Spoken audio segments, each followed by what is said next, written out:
Hello बच्चों, welcome to my channel. आज मैं आपको इस वीडियो के माध्यम से सूर्यकांत त्रिपाठी निराला द्वारा रचित उत्साह कविता का भावार्थ बताऊंगी। यह कविता कक्षा 10वीं की पाठ्य पुस्तक क्षितिज के काव्यखंड से ली गई है। सबसे पहले कवि परिचय समझ लेते हैं। सूर्यकांत त्रिपाठी निराला का जन्म सन 1899 में हुआ था। वे उत्तर प्रदेश के निवासी थे। निराला की 9वीं तक की औपचारिक शिक्षा महिषादल में ही हुई थी। बाद में उन्होंने स्वयं अध्याय से संस्कृत, बंगला और अंग्रेजी का ज्ञान अर्जित किया था। वे संगीत और दर्शन शास्त्र का भी गहरा ज्ञान रखते थे। निराला का पारिवारिक जीवन संघर्षों और दुखों से भरा था। सन 1961 में उनका देहांत हो गया। उनकी प्रमुख रचनाएं हैं गीतिका, परिमल, नए पत्ते, अनामिका। उत्साह कविता एक आह्वान गीत है जो कि बादल को संबोधित है। आह्वान का मतलब होता है पुकारना, बुलाना। इस कविता में कवि ने बादल के 2 रूप दिखाए हैं। एक रूप में तो वे तपती गर्मी से पीड़ित व्याकुल लोगों की प्यास बुझाते हैं और दूसरे रूप में वे बादल को कवि के रूप में देखते हैं जो अपनी कविता से लोगों के मन में क्रांति की नई चेतना भरते हैं। तो आइए हम पढ़ते हैं बादल गरजो। बादल गरजो। तो कवि बादलों का आह्वान करते हुए, बादलों को संबोधित करते हुए कहते हैं कि हे बादल तुम गरजो। घेर घेर घोर गगन धाराधर ओ। घेर घेर यानी कि घेर लो घोर गगन, जो यह आकाश है इसे चारों तरफ से घेर लो।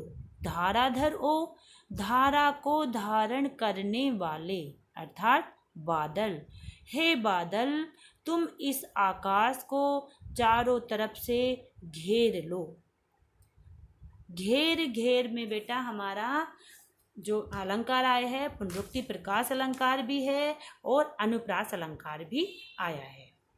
ललित ललित काले घुंघराले। ललित सुंदर सुंदर, ललित का अर्थ है सुंदर सुंदर। काले घुंघराले, घूंघर के जैसे, जैसे बच्चों के घुंघराले बाल होते हैं, गोल गोल घूमे हुए बाल होते हैं, उस प्रकार से कवि ने बादलों को बताया है कि सुंदर सुंदर जो तुम्हारा रूप है वह बहुत सुंदर सुंदर है। काले हो और तुम बालक के घुंघराले बाल जैसे हो। बाल कल्पना कैसे पाले।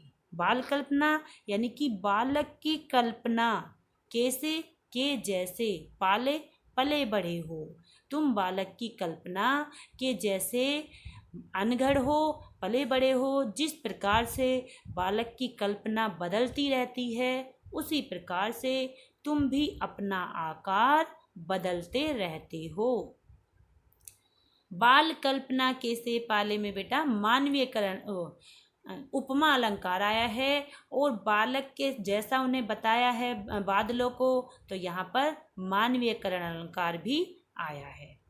विद्युत छवि उर्मे कवि नवजीवन वाले। अब देखिए वो कह रही हैं विद्युत जो आकाशीय बिजली होती है, छवि यानी कि जो उसकी बिजली की जो ऊर्जा है उर हृदय में, कवि नवजीवन वाले यानी कि नवजीवन प्रदान करने वाले हो।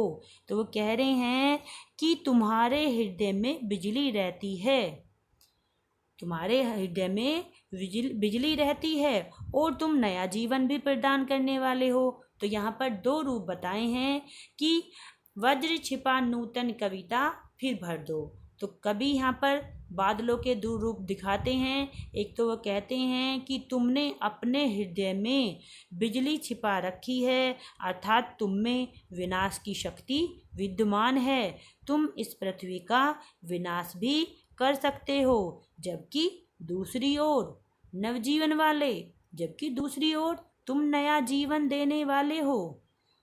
तुम पौधों को नया जीवन देते हो। तपती हुई गर्मी से जब पौधे सूख जाते हैं उस समय तुम वर्षा करते हो और फिर उस पौधे में अंकुर फूटने लगते हैं, अर्थात नया जीवन बनने लगता है।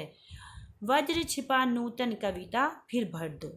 वहीं दूसरी ओर प्रकृति के विनाश के कारण भी बनते हो, क्योंकि तुम्हारे अंदर इतनी ज़्यादा शक्ति विद्यमान है। वज्र का अर्थ दो प्रकार से होता है बेटा, एक तो इंद्र का जो शस्त्र होता है उसे भी वज्र कहा जाता है, और दूसरा जो आकाशीय बिजली होती है उसे भी वज्र कहा जाता है।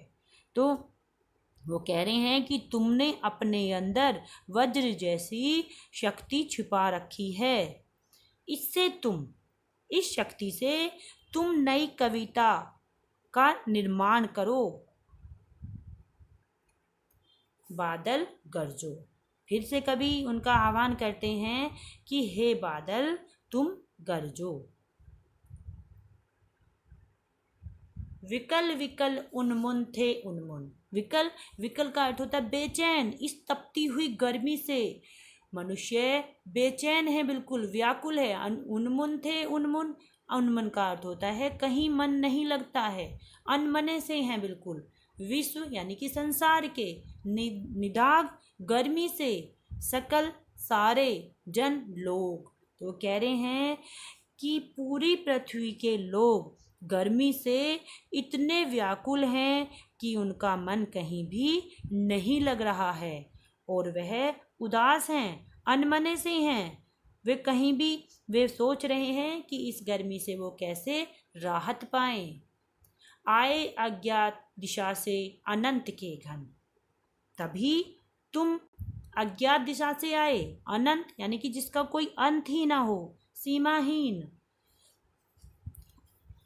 तप्त धरा, तपती हुई धरा यानी कि पृथ्वी, जल से फिर शीतल कर दो। और इस तपती हुई धरा को भीषण गर्मी से यह पृथ्वी तप रही थी, और तुमने आकर वर्षा की और अपने जल से इसे तुमने शीतल कर दिया, शांत कर दिया है। इस गर्मी से व्याकुल पृथ्वी को तुमने अपने जल से शीतल कर दिया। बादल गरजो। अंत में कवि एक बार फिर बादल का आह्वान करते हैं और कहते हैं कि हे बादल तुम गरजो। तुम्हारी गर्जना सुनकर जो ये संसार के लोग हैं, जो आशाहीन हो चुके हैं, निराश हो चुके हैं, उनके मन में उत्साह उत्पन्न हो जाए। इसका भावार्थ बेटा कुछ इस प्रकार से रहेगा। पंक्तियों में कवि ने बारिश होने से पहले आकाश में दिखने वाले काले बादलों के गरजने और आकाश में बिजली चमकने का अद्भुत वर्णन किया है। कवि कहते हैं कि बादल धरती के सभी प्राणियों को नया जीवन प्रदान करते हैं और हमारे अंदर के सोए हुए साहस को भी जगाते हैं। आगे कवि बादल से कह रहे हैं कि हे काले रंग के सुंदर घुंघराले बादल, तुम पूरे आकाश में फैलकर उसे घेर लो और खूब गरजो। कवि ने यहाँ बादल का मानवीयकरण करते हुए उसकी तुलना एक बच्चे से की है।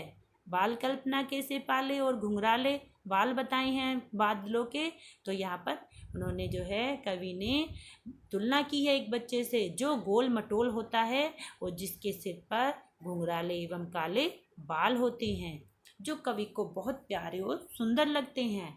आगे कवि बादल की गर्जना में क्रांति का संदेश सुनते हुए कहते हैं कि हे बादल, तुम अपनी चमकती बिजली के प्रकाश से हमारे अंदर पुरुषार्थ भर दो और इस तरह हमारे भीतर एक नए जीवन का संचार करो।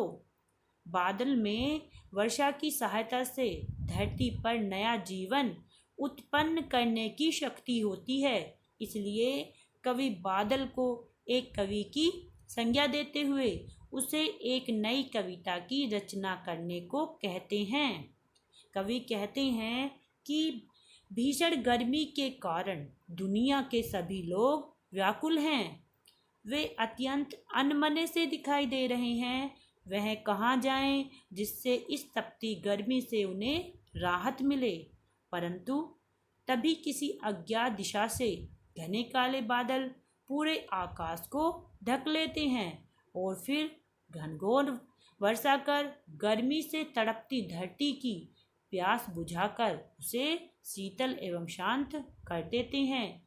धरती के शीतल हो जाने पर सारे लोग भी भीषण गर्मी के प्रकोप से बच जाते हैं। जो लोग व्याकुल थे वो भी गर्मी से बच जाते हैं और उनका मन उत्साह से भर जाता है।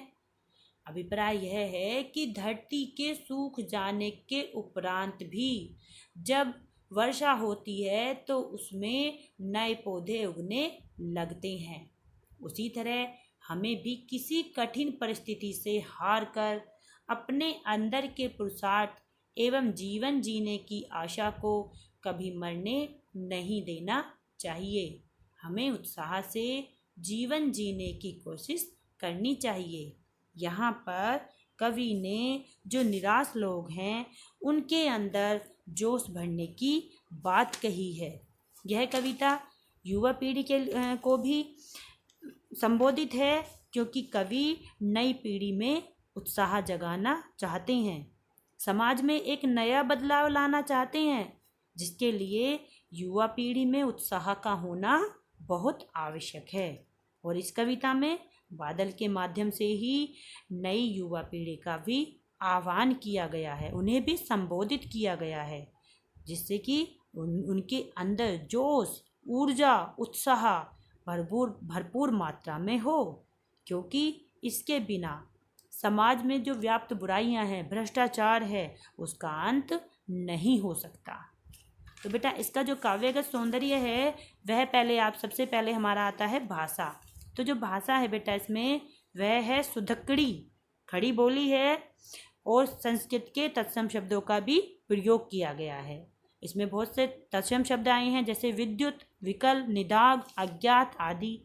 अलंकार हमारा बेटा मानवीयकरण, अनुप्रास, पुनरुक्ति प्रकाश, उपमा आदि अलंकारों का प्रयोग हुआ है। और रस हमारा वीर रस है, और वीर रस का स्थायी भाव क्या होता है? उत्साह। तो जिस भी कविता को सुनकर मन में उत्साह उत्पन्न होता है उसमें वीर रस होता है।